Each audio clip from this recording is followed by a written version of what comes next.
एक दिन की सान, उम्र भर का कर्ज, शादियों का दिखावा या खुदकुशी का रास्ता। पड़ोसियों को दिखाने के लिए खुद को क्यों लुटा रहे हो भाई? क्या आपने गौर किया है आजकल शादियां दो दिलों का मिलन नहीं बल्कि दो परिवारों की हैसियत का मुकाबला बन गई है। उसने BMW दी थी तो हमें भी कुछ बड़ा करना होगा। सवाल यह है कि उस एक रात की वाही के लिए जो बैंक लोन आप लेते हैं उसकी किस्तें भरते भरते आपकी कमर क्यों टूट जाती? क्या यह हमारा समाज है या दिखावे की एक अंधी दौड़? एक मेंटर के तौर पर मैं देखता हूँ बाप अपनी पूरी जिंदगी की जमा पूंजी और रिटायरमेंट का पैसा एक रात के टेंट और खाने में उड़ा देता है। वही पैसा अगर उस बेटी या बेटे के स्टार्टअप या उच्च शिक्षा में लगाता तो शायद का भविष्य सवर जाता। लेकिन यह नहीं, हमें तो दुनिया क्या कहेगी की चिंता है। अरे हम रिश्तेदारों को खिलाने के लिए अपनी जिंदगी बेच देते हैं। वो रिश्तेदार जो अगले दिन खाने में नमक कम की बुराई करके चले जाते हैं। यहाँ सिर्फ पैसों की बर्बादी नहीं, यह एक मानसिक बीमारी बनती जा रही है। जो मध्यम वर्ग इस दबाव में जी रहा है कि अगर बड़ी शादी नहीं की तो समाज में नाक कट जाएगी। इस चक्कर में लोग पर्सनल लोन ले रहे हैं, अपनी पुश्तैनी जमीनें बेच रहे हैं। क्या लोकतंत्र में हमें अपनी सादगी से जीने का हक नहीं? क्या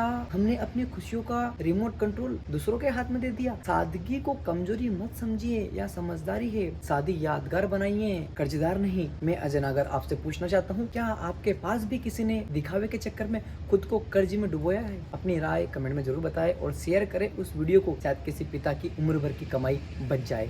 और सब्सक्राइब करें the reality of Indian democracy इस चैनल को, ताकि अगले वीडियो आप तक पहुंच सके। और सतर्क रहे ऐसे अफवाहें और ऐसे उत्साहन से। और हमेशा याद रखना, कहीं भी किसी की भी शादी में जाओ कभी आने की बुराई मत करना, क्योंकि आपको पता नहीं एक बात अपनी उम्र लगा देता है उस कमाई को वहां पर नहीं। जय हिंद।